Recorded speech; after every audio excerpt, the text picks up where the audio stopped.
Hello guys and welcome back to the channel, or welcome if you're new. So it's the Monday after the weekend where Arsenal lost to Aston Villa 1-0 on Saturday. Firstly, I want to apologise for not getting the video out on the Sunday like I'd hoped. I had quite a sore throat over the weekend, so I couldn't really talk yesterday. Still a bit sore now, so it might cut out at some point, which if it does, I apologise. But yeah, let's just run over the game.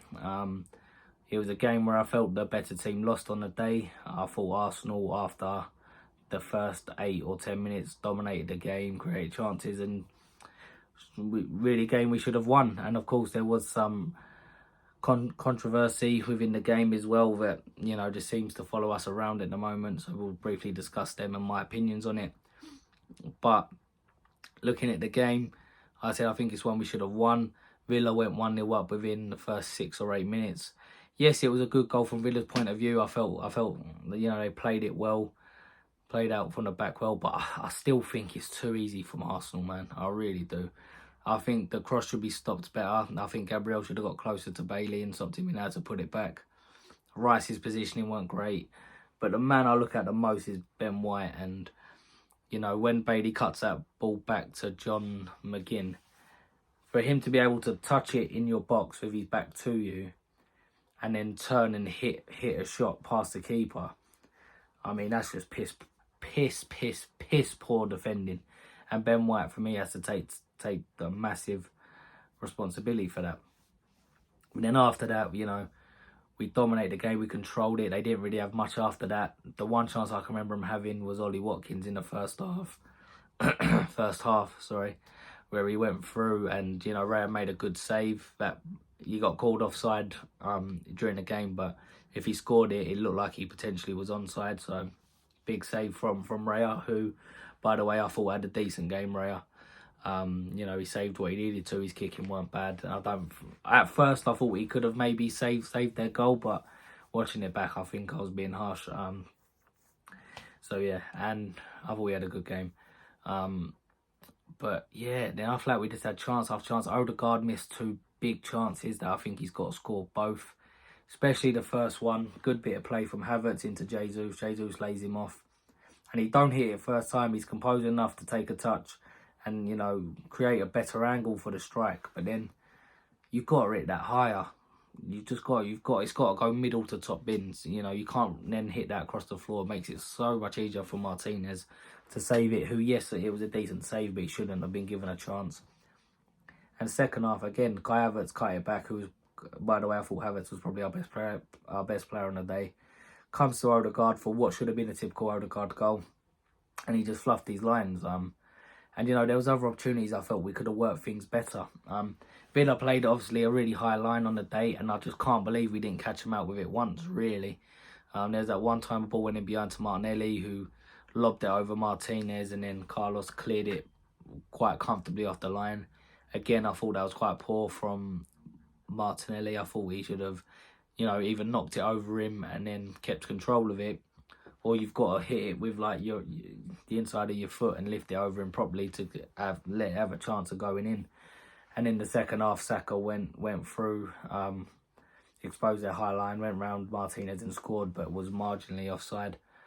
But that was it, really. And that's why I was really surprised Jorginho didn't start, like I discussed in my preview, because I feel he's the best man to probably have exposed that high line. And I think I've seen him do it for Chelsea. And, you know, when you looked at the pass he played for Arsenal against Sevilla, was it, in Champions League, to open up the game, I feel we could have been playing them passes all day long, and I think he would have got them right, you know, enough times for us to probably have scored a couple of goals.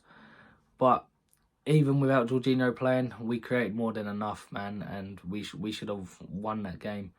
The frustrating thing is, you know, it could be a big 2 points dropped in the title race. Now Liverpool have gone above us, and now it means we've got to go to Anfield and we've got to get something, at least, in my opinion. And it's one I just hope the boys don't look back at the end of the season and start kicking themselves. One thing I was thinking after the game is, look, it's hard to compare our start from last season to this season, because what we've done last season was amazing and not many teams start a season like that. I think within our first 16 games, we had like 14 wins, 1 loss and 1 draw, which is an incredible start. Like I said, not many teams who go on to win titles start in that manner. But how many of our players who were here last season have kicked on, really, or at least maintained their level? I would say the only two people look as good as they did last season, if not better, is Saliba and Gabriel. Other than that, I wouldn't say anyone else, really. I give Saka a lot of credit on this channel. You know, he's my favourite player, but his overall performances haven't been better than they were last season. His numbers have still been brilliant, and he's on course to have his best numbers-wise season of his career so far. But again, his overall performances have been great. I don't think Jesus has been great overall. I don't think Martinelli's been good. I don't think Odegaard's been good. I think our fullbacks have dropped off. I thought White started the season fairly solid and okay, but I think he's dropping off a bit. I don't think Zinchenko's been at it as often as they should. Not that I'm not saying all these players have been terrible, and because you know, if they have been terrible and we're still sitting second in the league and we just topped our Champions League group, then bloody hell, we are some side. But I just think they've not really hit their level of last season or gone above it yet, and it's something I hope will click in, because if we can keep being defensively solid and going away to tough games and limiting teams to such little chances, like we did against Newcastle, where we should never have lost against them. And, you know, the goal one should have been ruled out, but also, you know, we defended really well on the day. Not saying we should have beat Newcastle, because the difference between Newcastle and this Villa game is against Newcastle we didn't do enough to actually win, whereas against Villa I feel like we did. Created more than enough chances to get something from it, you know, minimum a point, but we should have really walked away with all three. I think Arteta coached it well, but I just think the players didn't quite execute it well on the day, which is obviously frustrating. But if we can keep being defensively solid and controlling games how we do, hopefully starting now, but definitely towards the second half of the season, the attack and midfield kicks in and they start playing somewhat like they did last season. And then towards the second half of the season, we can really push for the title. Like I said for quite a while, I just want us to be in and amongst it come January, Feb, get hopefully Partey back and some other players, maybe get a couple in January, and then hopefully things start clicking and we can push on when it really matters, and maybe have a second half of the season similar to what we had at the start of last season, and that could put us in a right good position to potentially capitalise on any slip-ups from City or Liverpool. Do I think Arsenal will win the league? No, but I just, that's my one bit of optimism, that hopefully second half of the season we kick in and put on a good run together. However, like I said, it don't seem to be a biggish Arsenal game at the minute without there being something to talk about from referees and stuff. So let's quickly run through them. I thought the penalty on Jesus, for me, is a penalty. I've seen a lot of people saying that they don't think it was. Yes, it would have been soft. If you haven't seen it, he controls it in the box and then he gets a touch on the ball and who was it? Douglas Luiz kicks the bottom of his leg and he goes down. It's a penalty. Nah, it just is. I don't care what anyone says. Yes, it would be soft. It's a soft penalty, don't get me wrong. But it's a pen. I remember at the Emirates last season against Liverpool, we had a similar thing. Jesus puts his leg out, gets there first. Thiago just barely touches the back of his leg, less than what Douglas did on the weekend. But, you know, one was given a pen, one wasn't. I suppose the difference is we was at home for one and we was away from the other. And as much as decisions shouldn't be influenced by who's at home, I think personally it 100% is. And what else was there? Did Diego Carlos elbow and Nketiah? Whether it would have made a difference to the game, because it was quite late then, but it's a stonewall red card.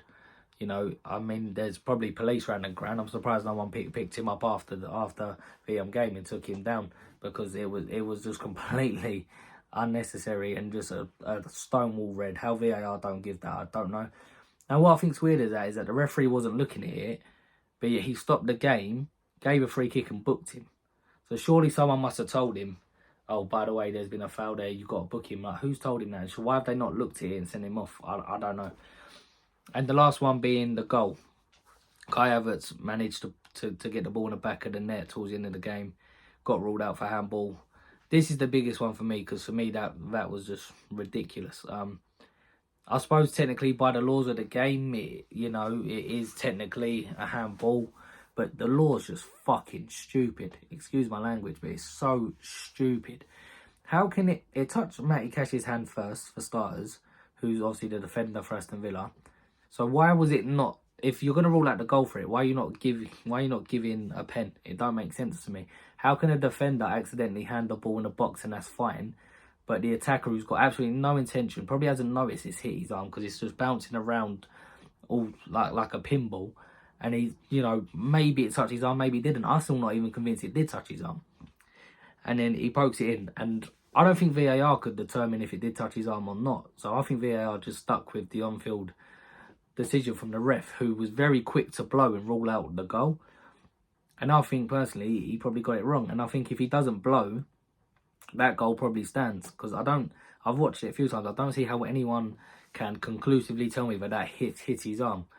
And even if it did, it hit Matty Cash's arm. So I just think the rule's stupid. I saw Gary Lineker and Ian Wright talking about it on Match of the Day, and they're just like, they're trying to take goals away instead of, the rule should be to encourage goals. That's what the game's about. That's what people want to see. But they're doing as much as possible to take it away from people. So I just thought personally it's a ridiculous rule, ridiculous thing. But hey, it happened. And like I said, I'm not blaming. I'm not trying to pass blame. For me, Arsenal shot themselves in the foot, and we done enough to win it, and we didn't take the chances. And it is what it is. We move on. But it makes that game at Anfield a much bigger game. But obviously Brighton before that on the weekend, we have to win that. But when we go to Anfield, for me now, we have to get something from it. Just going to quickly run through my player ratings for the game. I was watching it out, so I always find it a little bit harder to concentrate on the game, and it's a bit blurry. I've not actually watched the full game back yet, so my player ratings may be harsh and you may disagree with them, but so I apologise if I get anyone horribly wrong. Raya, I thought he played well, saved what he had to, done some good kicking. Probably give him a 6. Didn't really have much to do. Ben White, I thought was so bad for that goal, and I am in a way not blaming the victory on him, but I'm putting the loss on him. But I am, putting that goal down to him mainly, so I'll probably give him about a 4. I thought he was bad. Saliba and Gabriel I actually thought played well, dealt with Ollie Watkins well, and done what they needed to, really.